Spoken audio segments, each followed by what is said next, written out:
بسم اللہ الرحمن الرحیم۔ آج کا جو ہمارا ٹاپک ہے وہ ہے ریشنل نمبرز۔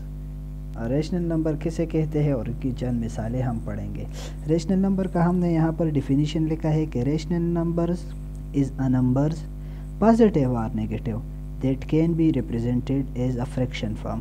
ریشنل نمبر وہ تمام نمبرز ہوتے ہیں، کوئی بھی نمبر ہو سکتے ہیں ہمارے پاس جو پازیٹیو ہو، مثال کے طور پر جو پازیٹیو ہو 1 2 3 4 اپ ٹو سو آن، جو پازیٹیو ہو یا نیگیٹو ہو۔ نیگیٹو بھی ہمارے پاس ہو سکتی ہے، اس میں کوئی دقت نہیں ہے۔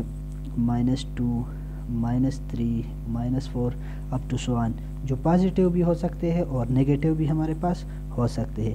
That can be represented as a fraction form, جس کو ہم P/Q کی فارم میں لکھ سکتے ہیں۔ یہ بات نوٹ کرنے کی ہے، تو آپ اس بات کو نوٹ کیجئے۔ ریشنل نمبر ہم آل نمبرز کو کہتے ہیں جس کو ہم P/Q کی فارم میں ریپرزینٹ کر سکے۔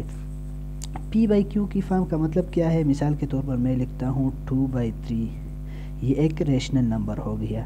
4/5 یہ ہمارے پاس ریشنل نمبر ہو گیا۔ 10/3 ہمارے پاس ریشنل نمبر ہو گیا۔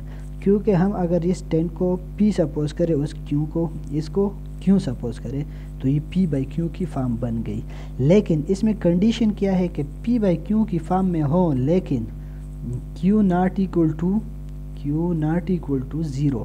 Q جو ہے یہاں پر ہمارے پاس یہ کبھی 0 کے برابر نہیں ہو، کیونکہ جب ہم 2/0 اس طرح لکھیں گے تو یہ ہمارے پاس ریشنل نمبر نہیں ہے۔ 3/0 لکھیں گے، یہ ہمارے پاس ریشنل نمبر نہیں ہے۔ البتہ 1 2 3 4 5 ایسے جتنے بھی نمبر ہیں وہ سارے ہمارے پاس ریشنل نمبر ہیں، کیونکہ اس کے اوپر تو یہ P کی جگہ آ گیا، لیکن آپ کہیں گے کہ نیچے Q کی جگہ تو کوئی بھی نمبر نہیں ہے، لیکن یہاں پر 1 موجود ہے جس کو لکھنے کا کوئی فائدہ نہیں ہے، نہ ہی ہم لکھتے ہیں۔ کیوں نہیں لکھتے اور اس کا فائدہ کیوں نہیں ہے؟ تو اگر ہم لکھیں کہ 10، اور اگر ہم اس طرح لکھیں کہ 10/1، تو اس کا مطلب کیا ہے کہ ہم لکھتے ہیں کہ 10 کو ڈیوائڈ کرے 1 پر، تو اگر ہم 10 کو 1 پہ ڈیوائڈ کرے تو آنسر کیا آتا ہے ہمارے پاس؟ 10۔ کیا آنسر آتا ہے؟ 10۔ تو اس لیے ہم 10/1 کو لکھتے نہیں ہیں۔ اس کو آپ ایسے ہی سمجھے کہ مثال کے طور پر ہم کہتے ہیں کہ 10 روپے ہے اور اس کو آپ ایک آدمی پہ تقسیم کرو، تو کیا آئے گا؟ 10 ہی آئے گا۔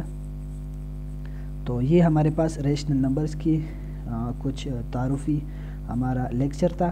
امید ہے آپ کو ہمارا لیکچر پسند آیا ہوگا، اور ایسے بہترین لیکچرز کے لیے، مختصر لیکچرز کے لیے ہمارے یوٹیوب چینل کو سبسکرائب کیجیے۔ شکریہ۔